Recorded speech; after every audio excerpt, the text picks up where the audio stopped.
ತುಮಕೂರಿಂದ ಪವನಣ್ಣ ಅವರು ಹಾಗೆ ಅವರ ಸ್ನೇಹಿತರು ಬಂದಿದ್ದಾರೆ. ಬಹಳ ಸಂತೋಷ ಆಗ್ತಾ ಇದೆ. ಎಲ್ಲರೂ ಕೂಡ ಬ್ಯಾಂಕ್ ಅಲ್ಲಿ ಎಂಪ್ಲಾಯ್ ಆಗಿ ಕೆಲಸ ಮಾಡ್ತಿದ್ದಾರೆ.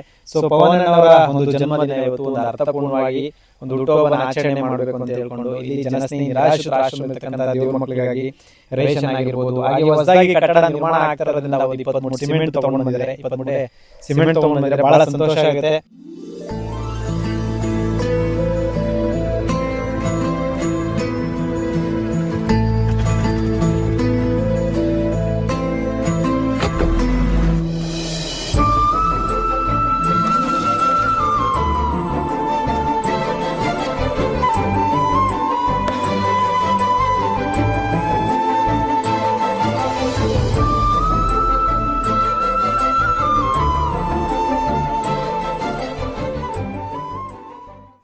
ಸ್ನೇಹಿತರು ನಮಸ್ಕಾರ, ನಾನು ನಿಮ್ಮ ಪ್ರೀತಿಯ ಜನಸ್ನೇಹಿ ಯೋಗೇಶ್. ಮೊದಲನೇದಾಗಿ ತುಮಕೂರಿಂದ ಪವನಣ್ಣ ಅವರು ಹಾಗೆ ಅವರ ಸ್ನೇಹಿತರು ಬಂದಿದ್ದಾರೆ. ಭಾಳ ಸಂತೋಷ ಆಗ್ತಾ ಇದೆ.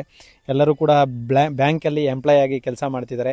ಸೊ ಪವನಣ್ಣ ಅವರ ಒಂದು ಜನ್ಮದಿನ ಇವತ್ತು ಒಂದು ಅರ್ಥಪೂರ್ಣವಾಗಿ ಒಂದು ಹುಟ್ಟುಹಬ್ಬನ ಆಚರಣೆ ಮಾಡಬೇಕು ಅಂತ ಹೇಳ್ಕೊಂಡು ಇಲ್ಲಿ ಜನಸ್ನೇಹಿ ನಿರಾಶ್ರಿತ ಆಶ್ರಮ ಇರ್ತಕ್ಕಂಥ ದೇವ್ರ ಮಕ್ಕಳಿಗಾಗಿ ರೇಷನ್ ಆಗಿರ್ಬೋದು, ಹಾಗೆ ಹೊಸದಾಗಿ ಕಟ್ಟಡ ನಿರ್ಮಾಣ ಆಗ್ತಾ ಇರೋದ್ರಿಂದ ಒಂದು 23 ಸಿಮೆಂಟ್ ತೊಗೊಂಡು ಬಂದಿದ್ದಾರೆ. 23 ಸಿಮೆಂಟ್ ತೊಗೊಂಡು ಬಂದಿದ್ದಾರೆ. ಭಾಳ ಸಂತೋಷ ಆಗುತ್ತೆ.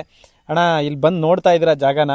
ಸೊ ಇದೇ ಫಸ್ಟ್ ಟೈಮ್ ಬರ್ತಿದ್ದೀರಾ ಅಂತ ಅನ್ಕೋತೀನಿ. ಹೌದೌದಣ್ಣ. ಸೊ ಏನ್ ಫೀಲ್ ಆಗ್ತಾ ಇದೆ ಈ ಜಾಗಕ್ಕೆ ಬಂದು ನಿಂತ ಮೇಲೆ ನಿಮ್ಗೆ? ಬಟ್ ನೀವೊಬ್ರು ಬ್ಯಾಂಕ್ ಎಂಪ್ಲಾಯ್ ಆಗಿ ಕಾರ್ಯನಿರ್ವಹಿಸ್ತಾ ಇದ್ದೀರಾ, ಎಲ್ಲಾ ಕ್ಯಾಟಗರಿ ಜನನ ನೀವು ನೋಡಿರ್ತೀರಾ. ಸೊ ಅದ್ರ ಬೇಸ್ ಮೇಲೆ ನಿಮ್ಮನ್ನ ಕೇಳ್ತಾ ಇದ್ದೀನಿ. ಈಗಿನ ಕಾಲದಲ್ಲಿ ಒಂದು ಮನೆ ಕಟ್ಟೋದೇ ಭಾರಿ ಕಷ್ಟ ಐತೆ ಸರ್. ಅಂತದ್ರಲ್ಲಿ 1000 ಜನಕ್ಕೆ 100 ಜನಕ್ಕೆ ಈ ತರ ನೀವು ಆಶ್ರಮ ಕಟ್ತಾ ಇದ್ದೀರಾ ಅಂದ್ರೆ ಗ್ರೇಟ್ ಸರ್ ನೀವು. ಅದು ಥ್ಯಾಂಕ್ ಯು. ಇದೆಲ್ಲ ನೋಡಿದ್ರಿ. ಸೊ ಇದನ್ನ ನೋಡಿದ್ಮೇಲೆ ಏನ್ ಹೇಳಕ್ ಇಷ್ಟಪಡ್ತೀರಾ ಕರ್ನಾಟಕದ ಜನಕ್ಕೆ? ಚೆನ್ನಾಗಿ ಹೆಲ್ಪ್ ಮಾಡ್ತಾ ಇದ್ದಾರೆ ಎಲ್ಲ ಕರ್ನಾಟಕ ಜನತೆಗಳು. ಎಲ್ಲರೂ ಹೆಲ್ಪ್ ಮಾಡಿ, ನಿಮ್ಮ ಕೈಲಾದಷ್ಟು ಸಹಾಯ ಮಾಡಿ. ಹಾಗೆ ಪವನಣ್ಣ ಅವ್ರು ಬಂದಿದ್ದಾರೆ. ಈ ಒಂದು ಜನಸ್ನೇಹಿ ನಿರಾಶ್ರಿತ ಆಶ್ರಮದ ನೂತನ ಕಟ್ಟಡ ಕಾಮಗಾರಿನ ನೋಡಿದ್ದಾರೆ. ನೋಡ್ಬೋದು ನೀವೆಲ್ಲ ಇಲ್ಲಿ ಕೆಲಸ ನಡೀತಾ ಇದೆ. ಎಷ್ಟೋ ಮೆಟೀರಿಯಲ್ಗಳ ಅವಶ್ಯಕತೆ ಇದೆ ಅಂತ ನಾನು ಕೇಳ್ಕೊತಾನೆ ಇರ್ತೀನಿ. ಸೊ ಇಲ್ಲಿ ಬಂದು ಅಣ್ಣವರೇ ನೋಡಿದ್ದಾರೆ. ಸೊ ಅವ್ರಿಗೆ ಏನು ಅನಿಸ್ತಾ ಇದೆ ಇಲ್ಲೇ ನೋಡಿರೋ ಹಾಗೆ ಅವರೇ ನಿಮಗೆ ಹೇಳ್ತಾರೆ. ಸೊ ಏನು ಹೇಳಕ್ಕೆ ಇಷ್ಟಪಡ್ತೀರಾ? ತುಂಬ ಐಟಮ್ ರಿಕ್ವೈರ್ಡ್ ಇದೆ ಸರ್. ಎಮ್ಸೆಂಡ್ ಇದೆ, ಆಲೋ ಬ್ಲ್ಯಾಕು, ಎಲ್ಲ ಥರ ಐಟಮ್ ಬೇಕಿದೆ. ಎಲ್ಲ ಐಟಮ್ ಕಮ್ಮಿ ಇದೆ.